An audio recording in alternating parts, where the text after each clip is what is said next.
है माया। नहीं, एकादशी है कौन? क्यों इसकी इतनी प्रधानता है? क्यों इसकी पुण्यता है? ऐसा क्या है एकादशी में जो इसकी पुण्यता मानी जाए? कौन है ये जो भगवान नारायण तक एकादशी का व्रत करते हैं? सुभद्रा जी को भगवान जगन्नाथ ने, जगदीश ने एकादशी का व्रत कराया था। बद्रीनारायण भगवान को माता लक्ष्मी ने एकादशी का व्रत कराया था। क्यों?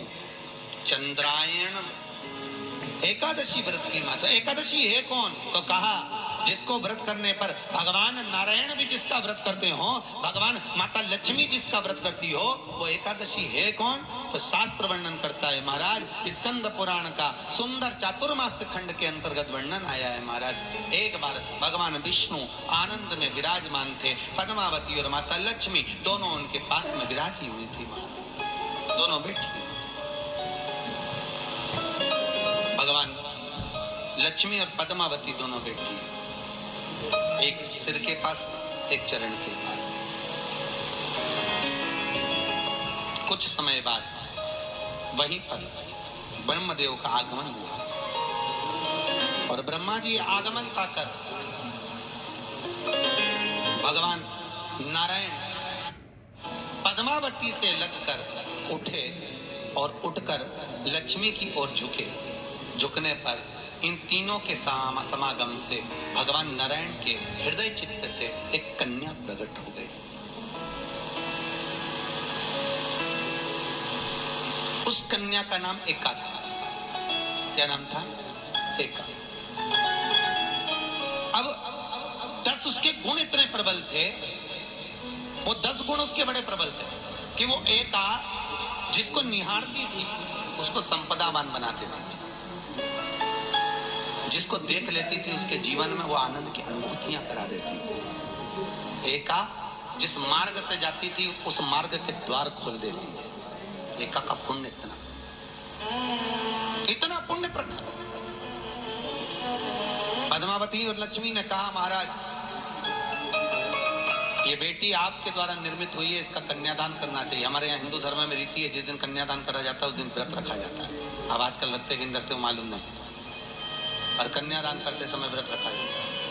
व्रत रखना है, एका का कन्यादान करना है। भगवान बोले कन्यादान करें, किसको दें?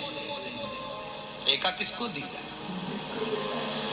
एका प्रदान किसको करी जाए? पुण्यता किसको दी जाए?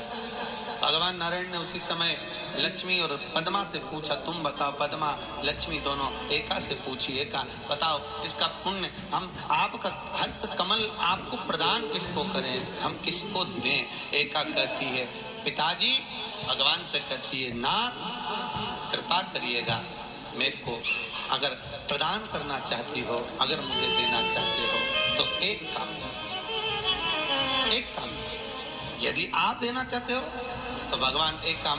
माता ने कहा कि पिताजी अगर कुछ देना चाहते हो तो इसी कृपा करो, संसार के मनुष्य अगर मृत्यु लोक में आकर के अंदर 2 एकादशी का भी पुण्य भाग अगर ग्रहण करते हैं तो ये एका उनकी होती है और वैकुंठ का राह खोल देती है। इनके जाने से पहले अगर मैं प्रवेश करती हुई जाऊंगी और इनके मार्ग को सुलभ बनाती हुई जाऊंगी, वो एका 10 गुण के कारण एकादशी। सबसे पहला नियम एकादशी व्रत का, सबसे पहला नियम है कि आप जिस दिन व्रत करो उसके एक दिन पहले भक्ति का संचार इस हृदय में करो। भक्ति का संचार इस हृदय में कर लीजिए। जिस दिन आप व्रत करो, जैसे एकादशी का व्रत कर रहे हो तो दशमी के दिन शाम का समय जब आवे, रात्रि जब होने लगे, शाम का समय आवे और रात्रि का आप जब भोजन ग्रहण करो तो उस भोजन में कोई ऐसा पदार्थ ग्रहण मत करिए जिस पदार्थ के कारण आपकी एकादशी बिगड़ जाए।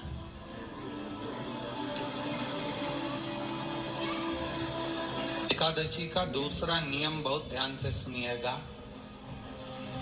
जिस दिन आपकी एकादशी का व्रत हो उस दिन प्रयास करिएगा कि अपने हाथ से किसी भी वृक्ष की कोई पत्ती टूटे ना।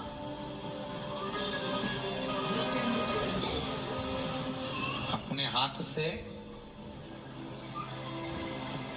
किसी भी वृक्ष की, पौधे की, किसी भी वृक्ष की पत्ती अपने हाथ से ना टूटे। बहुत ध्यान दीजिएगा महाराज। एकादशी का ये दूसरा नियम है कि अपने हाथ से किसी पौधे की, किसी वृक्ष की, किसी डाली की कोई पत्ती टूटे ना, कोई पत्ती ना टूटे, इसका प्रयास करें। यहाँ पर तीसरे नंबर का जो, चौथे नंबर का जो उपाय बताया है, उपवास करने का जो नियम बताया, उसमें वर्णन किया। एकादशी के दिन अगर आपका व्रत है तो आप भूलवश भी डब्बे में रखी हुई रोटी गाय को ना देते हुए कुछ थोड़ा सा फल, फलहार, कोई केला, कोई सेब, जो आप खाते हो, अंगूर, पपीता, जो आप ग्रहण कर रहे हो, उसका थोड़ा सा भाग आप गाय को प्रदान करो। आप गाय को दीजिए।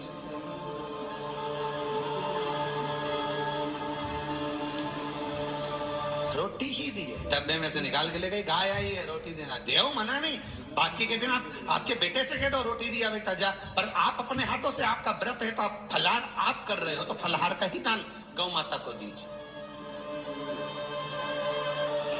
पांचवा वर्णन किया चतुर्थ भाव में, बन सके जितना एकादशी के दिन भगवान का ओम नमो भगवते वासुदेवाय का जाप करें या अपने गुरु मंत्र का स्मरण करें, जाए जो मंत्र आपके हृदय में समाहित हो।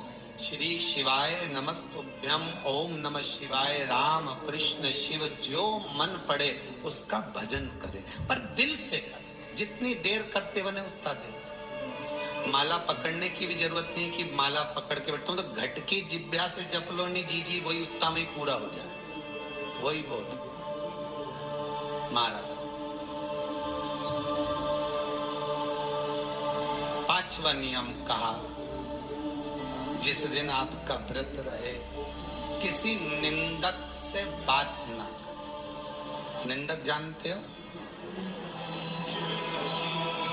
भाई दूज के दिन, दिवाली की जो भाई दूज होती है ना, होली दिवाली की जो दूज होती है, उनमें ऐसा गोबर का भाई दूज बनाते हैं और पास में चुगल खोर भी बना, और चुगल खोर के ऊपर ऐसा भाटा धर एक पत्थर। अब तुम्हारे उधर रखे कि नहीं रखे हमें नहीं मालूम रहे हो, जितने आस्था पे सुन रहे हो, पर हमारे इधर तो ऐसा रहता है, गोबर का भाई बहन बनाए और उसकी पूजन करे, उसके पास में गोबर का चुगल चोर भी बनाए, उसके ऊपर भाटा धर। कथा वर्णन कर रही है, निंदक से बात ना करें। मान लो किसी ने आकर आपको निंदा कर भी दी तो तुरंत सूर्य नारायण भगवान का दर्शन करें और 3 बार उनका दर्शन कर कर नेत्र बंद करें, तब जाकर वो निंदा जो अंदर गई है, अंदर पवित्रता प्रदान करेगी, तब जाकर एकादशी का व्रत लगेगा। पहले तो प्रयास करो, अगर जो निंदा करने आता है ना तो उसको उस दिन एकादशी वाले दिन दरवाजे पे लिख दो कि चुगल चोर। फिर कहा जीव की हत्या ना करे, अगला नियम है, अपने द्वारा जीव की हत्या ना हो, प्रयास करना, किसी को कष्ट ना हो। 18 नियम में से एक नियम और, प्रयास करिएगा एकादशी जब भी करें तो द्वादशी से जुड़ी हुई करें, दसवीं से जुड़ी हुई एकादशी कम करें। जो वैष्णवों की एकादशी कौन सी होती है? जो एकादशी द्वादशी से जुड़ी हो, दसवीं से नहीं। दसवीं से जुड़ी हुई एकादशी व्रत कहलाती है और द्वादशी से जुड़ी हुई एकादशी पुण्य फल प्रदान कर कर वैष्णवों को भगवान के चरण में छोड़ आती है। इसलिए एकादशी द्वादशी से जुड़ी हुई होना चाहिए।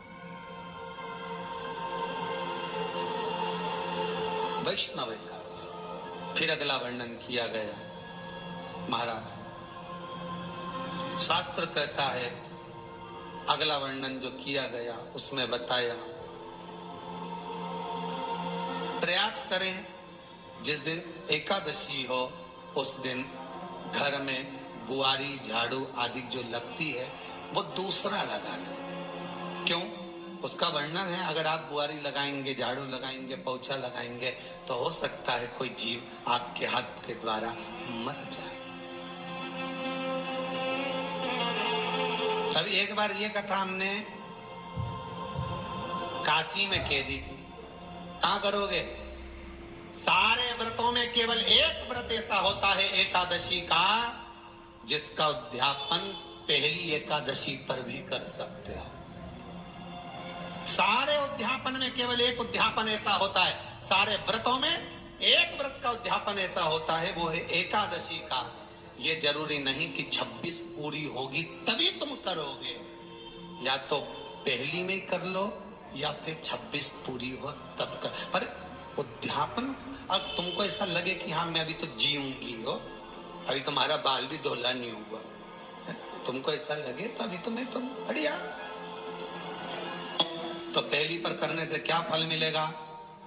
तो एकादशी की नियमावली कहती है, अगर मान लो आपने पहली एकादशी पर भी उद्यापन कर लिया, इसके बाद में जितनी एकादशी करोगे वो सारी तुम्हारे खाते में जुड़ती जाएगी। मतलब बैंक में खाता खोल, ठीक है, खाता खोल लिया, अब जितना कमाता जाओगा उसमें डालते जाओ, जितनी कमाई करके लाओगे उसमें जमा करते जाओ। एकादशी एक बार उद्यापन पहले में भी हो गया तो बाकी का पुण्य तुम्हारे खाते में आ जाए, उसका पुण्य।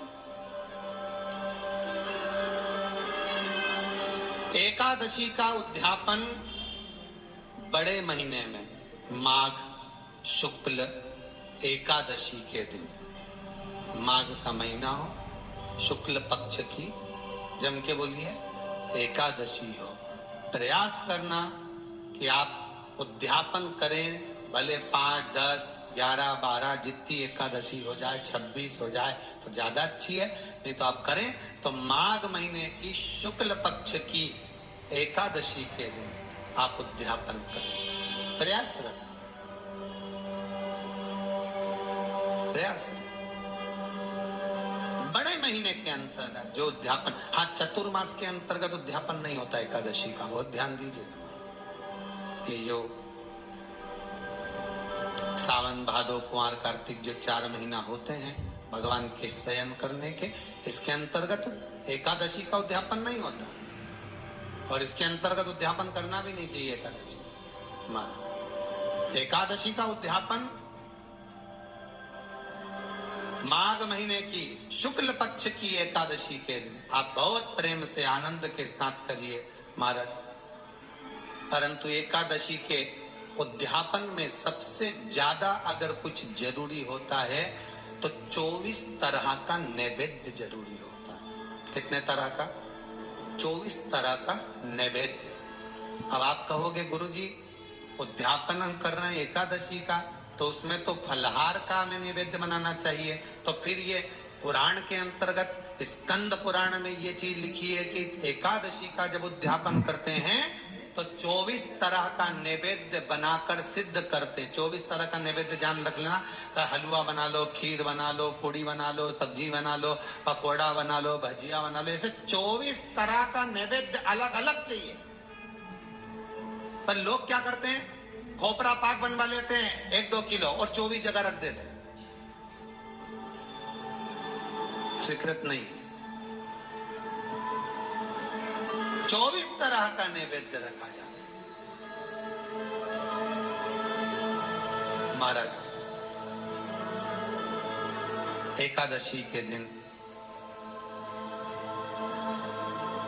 भगवान का पूजन का पूरी तैयारी कर मंडल आदि बनवाकर विद्वान ब्राह्मण को बुलाकर, कर्मकांडी ब्राह्मण को बुलाकर जो भगवत सेवा में एकादशी का उद्यापन कराए, उन ब्राह्मण के चरणों को नमन कर कर, प्रणाम कर कर एकादशी का पूजन करवाइए और उस मंडल की पूजन कराकर हवन द्वादशी को कराइए, एकादशी को हवन नहीं।